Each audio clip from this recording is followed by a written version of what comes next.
Il existe une catégorie de ruraux assez particulière, c'est celle des anciens frimeurs de village qui sont partis conquérir le monde en disant « moi je vais faire ceci et cela, je vais pas croupir ici, alors là merci bien, etc. » Puis qui sont revenus 8 ans après, amers, quadragénaires, divorcés et plus pauvres qu'avant. Ils sont partis sur la promesse de réussir et dans les premières années, on a vraiment cru qu'ils avaient réussi. Ce sont... Vous savez, ces gens, des jeunes hommes et jeunes femmes aussi, qui ont essayé d'entrer dans le jeu économique à la Macron. Vous savez, celui où on bosse pour se payer son costard. Et qui sont donc partis tenter leur chance à Nice, Marseille, Cannes, là où, disait-il, il y avait du fric. Mais ils l'ont fait avec des moyens personnels limités. Un QI souvent médiocre, un ego qui dépasse de tous les côtés. Ils ont fondé une petite entreprise en achetant tous les éléments de la panoplie, la voiture, le logo, la boutique, les cartes de visite. Et pendant les 2 ou 3 premières années, ils sont revenus en effet au village dans une voiture noire pour payer des tournées au bar. Généralement, au passage, ils se sont mis en ménage avec une copine ou un copain qui avait déjà un enfant de 3 ans. Ils en ont fait un deuxième avant de se disputer avec le conjoint et de se partager le mobilier Ikea. C'est là que tout commence à se déglinguer.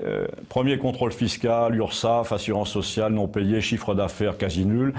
Le problème avec tous ces jeunes gens qui ont décroché un bac à la Jospin, c'est-à-dire dans les mauvaises années, c'est qu'ils sont très compliqués dans la sottise au lieu d'être intelligents dans la simplicité. Au lieu de vendre un produit simple qui répond à un besoin du marché, ils essaient de vendre leur propre ego en essayant de caser de force à la clientèle un service pour lequel il n'y a pas de marché, le genre aide à domicile sur tablette tactile, enfin toutes les fadaises de l'économie connectée, du vent quoi, du vent. Généralement, ce service correspond à un aspect de leur propre vie. Il a pour objet de faire valoir leur propre compétences, par exemple en matière technologique. Quand ils expliquent leur truc, ils disent « quand on prend un abonnement chez moi, on peut faire ceci ou cela », mais la question est de savoir si les gens ont envie de le faire au point d'acheter un abonnement. Or, dans la plupart des cas, non, ils n'en ont pas envie. Alors après, c'est la faillite, la restitution de la voiture en leasing, les cartes de visite à la poubelle, ils rentrent au village, et là, leur amertume agressive est proportionnelle à la quantité d'illusions qu'ils ont perdues. Mais qui leur a donné ces illusions? Pour caricaturer, on pourrait répondre le macronisme rampant.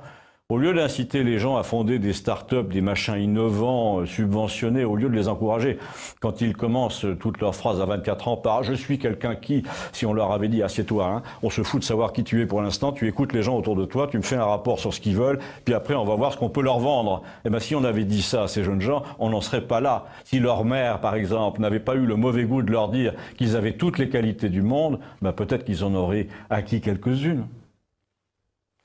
Inspirez-moi quelques thèmes voisins, merci.